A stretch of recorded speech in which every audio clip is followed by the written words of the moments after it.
you need. Bismillah. It's a phrase just woven into the fabric of so many lives, traditions, moments. Absolutely. You hear it, you might say it yourself, maybe see it written, starting something important. And most often, it gets translated simply as, in the name of God. But what if that's, well, just scratching the surface? Exactly. What if there is much more packed into those few Arabic letters? Yeah, layers of meaning that, a simple translation just can't quite capture. And that's precisely what we want to explore in this deep dive for you today. The mission here is really to go beyond that familiar translation Right. and unpack a really fascinating analysis that suggests, profound layers embedded right there in the letters, in the structure of the phrase itself. So we're working from a specific source, an analysis and translation effort called Regarding the Deep Meanings of Bismillah, Analysis and Translation. And its goal isn't just like a basic word swap. It really aims to translate the profound meaning, the understanding you get from this detailed Arabic breakdown. Think of it like looking inside a complex watch. Instead of just saying it's a watch, this analysis opens it up. Seeing how each gear contributes. Exactly. How each piece contributes to the whole thing working. So we'll unpack Bismillah bit by bit, following the source's method. Okay. First, we'll look closely at Bismi. Then we'll delve into Allah. And finally, see how putting those deeper meanings together really shifts the perspective on the whole phrase. All right, let's get into it. Starting with Bismi. This analysis, it takes a really interesting path. It does, yeah. It looks at each individual letter in Bismi, the ba, the sin, the ween, and explores the conceptual weight, the meaning it carries in this specific word. Not just a sound, but a building block of meaning. Like each letter is there for a reason, contributing a core idea. Right. So starting with the first one, the ba, this analysis calls it the ba of explanation and evidence. Okay. It acts like a pointer, indicating the cause or the reason behind something. It's about how or why an action starts, due to, for the sake of, by way of something. So it's instrumental. It signifies the by means of. Exactly. Then comes the scene. This letter gets linked to what the analysis calls the scene of the Sunan. Sunan, like divine laws. Precisely.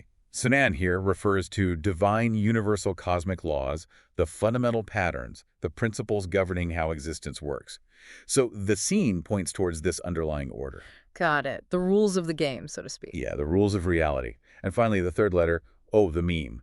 This one's described as a manifest refuge. Manifest refuge. What does that unpack to? Well, the analysis interprets it as a clear, visible origin, a comprehensive source that effects or impacts come from. The point of emanation whose results you can actually see or perceive. Okay, a perceivable source. So if you put those three ideas together, the cause or way, ba, the universal law it's seen, and the manifest source, meme. Right. The analysis comes up with some pretty deep understandings for just Bismi. It's suggesting Bismi means something like due to the laws emanating from the manifest source. Or, framed maybe slightly differently, by the cause of universal patterns issued from the manifest refuge. That's a huge shift from just saying in a name. It really is. It acknowledges this powerful causality, rooted in cosmic order and a source you can somehow apprehend. And the conceptual summary provided in this work, it basically says that starting with Bismi in this light is an invitation. An invitation to begin an action while explicitly connecting it to this causal power governed by universal laws originating from that known source. It's not just using a label. It's like plugging your action into this deeper reality. Aligning with it. Exactly, aligning. And based on this breakdown, the analysis gives some compelling deep English translation options for just Bismi, you could think of it as, through the revealed laws flowing from the luminous source. Another option offered is by the cause of universal patterns issued from the manifest refuge. And even via the beaconed origin of divine order. Wow. Those definitely make you stop and think. It gives that first part of the phrase real weight, doesn't it? A dynamic causal weight. Absolutely. Okay, so that covers Bismi. Now let's transition to the second key component, Allah. Right, and this analysis applies a very similar technique here, looking at the conceptual contribution of each letter. Aleph, Lam, Lam, Ha.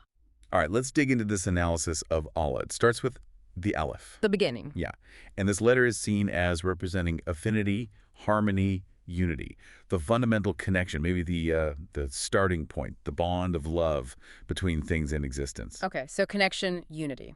Then the first, the Lam. This signifies comprehension, gathering, organizing. like encompassing care. The idea of fully grasping, collecting, and holding everything together within a complete awareness. Comprehensive awareness. And then there's another law. What's the significance of the repetition, according to the analysis? Yeah, good question. It says the repetition isn't just redundant. It emphasizes that quality of encompassment Oh. and suggests continuity or maybe expansion in that awareness and organization. It's not just gathering things once. It's an ongoing, complete holding together. I see. A continuous expanding encompassment. And the last letter. Finally, the letter, the ha. This represents the form, the preparation, the visible image, the appearance. How things actually manifest. Exactly. How things manifest and become perceptual, whether through senses or, insight. It's about things taking their concrete shape. Okay. So putting those concepts together, unity, affinity, aleph, comprehensive gathering, lam, continued encompassment's a second lam, and manifestation form, ha. The analysis suggests some deep meanings for Allah. One understanding offered is the entity harmonious with everything, who comprehends all details of creation, gathers them, and prepares them into a comprehensive existential form. And there's a little note in the source connecting this back saying basically all things are subjected to his system. Right. Another way the analysis phrases it is the supreme source from which affinity begins, in which encompassment is manifested, and through which the complete form of the cosmos appears. That's a very active description, much more than just a static name or title. Definitely. It describes a source that's the origin of connection, the place where everything is held together, and the means by which the entire universe becomes visible, structured. So based on this, what are the deep English translation options provided for Allah? They include the unifying presence who gathers all and manifests all forms. Okay. Another one is the one in whom all things harmonize, are comprehended, and take form. And also The source of affinity, comprehension, and cosmic expression. these really give you a much deeper feel for the qualities and actions being pointed to. Precisely. And now this is where it gets really interesting. This analysis brings it all together. Right, integrating those deep meanings we found for Bismi and Allah to look at the full phrase, Bismillah. Okay, so we have Bismi meaning something like due to the laws from the manifest source. Yes. And Allah describing something like the unifying presence who gathers all and manifests forms. Right, so how does this analysis actually combine those? I mean, what does that mean for the whole phrase when you put those complex ideas together? Well, this is where the power of the breakdown really shows.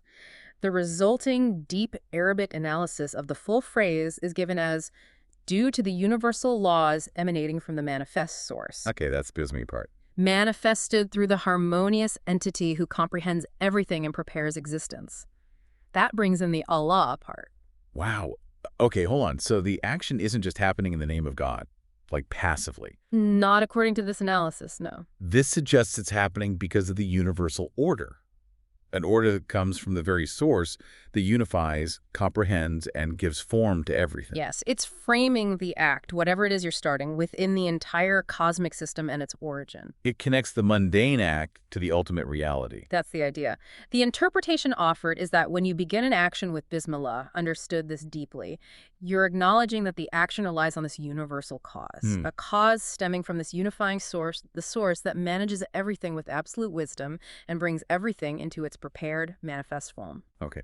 And the deep English translation options for the full phrase Bismillah offered in this analysis, they must try to capture all of that complexity. They really do. The first one proposed is, through the universal laws flowing from the clear source, harmonized and shaped by the one who gathers all into being. Okay, that's written. The second, by the cause rooted in divine order, emerging from the luminous origin and guided by the all-encompassing, all-forming presence. Luminous origin, all-encompassing, all-forming presence.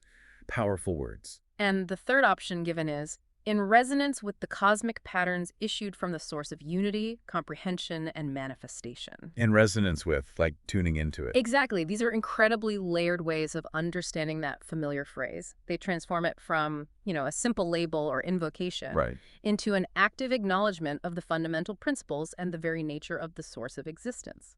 So just pause for a second here, listener. Think about your own perspective on this. How does this kind of layered understanding, this breakdown of causality, universal order, unity, comprehension, cosmic formation, how does that sit compared to maybe your previous understanding of just in the name is God? What new insights or maybe appreciation does this bring to mind for the next time you encounter, or maybe even use this phrase yourself? It really adds dimensions, doesn't it? Connecting your personal action right back to the deepest levels of reality. Yeah, it invites you maybe to see the phrase not just as a starting point, but as an alignment. That's a great way to put it, aligning your action with the fundamental operating system of the cosmos and the nature of the entity behind it all. So we've taken quite a journey today, peeling back the layers of a phrase many of us, well, thought we knew quite well. Hmm. Dissecting it letter by letter, guided by this specific analysis, it really seems to reveal a complex interplay. Universal laws, a manifest source, unity, comprehension, the very formation of reality. And hopefully this exploration gives you, the listener, a much richer, maybe more nuanced understanding. Right. It aims to elevate the phrase from a simple saying to an acknowledgement of a really profound cosmic order and the active source that brings all existence, all action, into being within that order. It's almost like discovering that, the shortest possible greeting contains an entire cosmology within it. Yeah, it's pretty profound when you look at it through this lens. And it leaves us with a final thought, something for you to maybe mull over. Given this deeper meaning, this idea of connection, where every action resonates with universal patterns flowing from a unifying, encompassing source that brings all things into form, what does that imply about the significance of maybe even the smallest actions you take, the things you do every day? Does digging into this kind of meaning change how you view the connection between those small actions and the larger reality you're part of?